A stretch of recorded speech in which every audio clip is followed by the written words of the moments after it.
పెద్ద పులి బాటసారి దురాశ దుఃఖానికి చేటు. ఈరోజు మనం ఈ కథలో దురాశకు పోతే ఏం జరుగుతుందో తెలుసుకుందాం.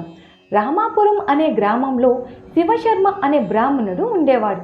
అతను ఆ చుట్టుపక్కల ఉన్న 4-5 గ్రామాలకు పురోహితుడు. ఒకనాడు పొరుగున ఉన్న కృష్ణాపురంలో వ్రతం చేయించుకోవడానికి బయలుదేరాడు. రామాపురం నుంచి కృష్ణాపురం వెళ్ళడానికి మధ్యలో 2 మైళ్ళ దూరం అడవిని దాటి చేరుకోవాలి. ఆ అడవిలో క్రూర జంతువులు లేకపోవడం వల్ల రామాపురం గ్రామస్తులు భయం లేకుండా అడవిని దాటి వెళ్ళేవారు. శివశర్మ అడవిలో నడుస్తుండగా అతనికి ఒక చెరువు గట్టు మీద దర్భలు చేతిలో పట్టుకొని కూర్చున్న పెద్ద పులి కనిపించింది. దానిని చూడగానే శివశర్మ గుండెల్లో రాయి పడింది. భగవంతుడా, ఈ అడవిలో క్రూర జంతువులు ఉండవు కదా, ఒంటరిగా బయలుదేరాను. ఇప్పుడు ఈ పెద్ద పులి కనిపించింది. దీని బారి నుంచి నన్ను నువ్వే కాపాడాలి. మనసులో దేవుడిని తలుచుకుంటూ అనుకున్నాడు. ఆ సమయంలోనే ఆ పెద్ద పులి శివశర్మను చూసింది. శివశర్మ కాళ్ళు చేతులు భయంతో వణికాయి. ఓ బ్రాహ్మణుడా, నన్ను చూసి భయపడకు. క్రూర జంతువులైనా ఇప్పుడు మాంసాహారిని కాదు. ఇప్పటిదాకా చేసిన పాపాల నుండి విముక్తి పొందాలని భగవంతుడిని ప్రార్థించాను.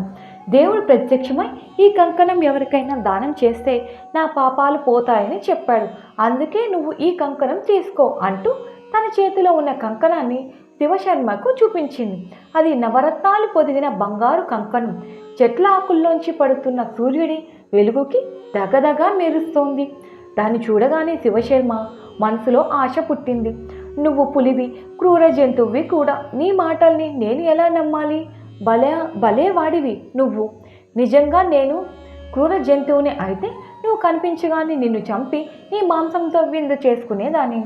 కానీ ఈ బంగారు కంకణం తీసుకుపో అంటూ ఎందుకో చెప్పి దాన్ని అంది పెద్ద పులి.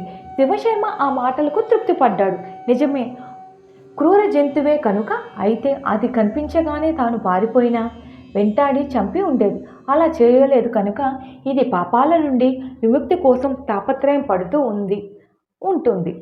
శివశర్మ మనసులో భయం పోయి ఆ బంగారు కంకణం ఇటు విసురు, అది తీసుకొని నిన్ను ఆశీర్వదించి నా దారిన నేనే పోతాను, నీకు పాప విముక్తి కలుగుతుంది అని చెప్పాడు. దానికి ఆ పెద్ద పులి నవ్వి, భలే బ్రాహ్మణుడివయ్యా నువ్వు. శాస్త్రాలు చదివావు అని అందరికీ చెబుతావు, మాత్రం వాటిని పాటించవా? ఏదన్నా దానం తీసుకునేటప్పుడు దానం చేసి ఆ దానం తీసుకోవాలి కదా. అందుకే నేను దానం తీసుకునే వాళ్ళకి శ్రమ లేకుండా ఈ చెరువు పక్కనే కూర్చున్నాను. నువ్వు స్నానం చేసి వచ్చి ఈ బంగారు కంకణం నా దగ్గర నుంచి దానం తీసుకొని నన్ను ఆశీర్వదించు అంది. శివశర్మ ఆ మాటలకి సరే అలాగే అంటూ స్నానం చేయడానికి చెరువులోకి దిగబోయాడు. మెత్తగా ఉన్న చెరువు గట్టున బురద నేలలో నడుము వరకు దిగిబడిపోయాడు. అతను అది చూసిన పులి, అయ్యయ్యో, బురదలో దిగబడిపోయావా, ఉండు రక్షిస్తాను అంటూ తను కూర్చున్న చోటు నుంచి తాపీగా లేచి వచ్చి ఒడ్డున నిల్చున్న శివశర్మ కంఠం దొరకపుచ్చుకొని అతన్ని చంపి మాంసంతో విందు చేసుకుంది.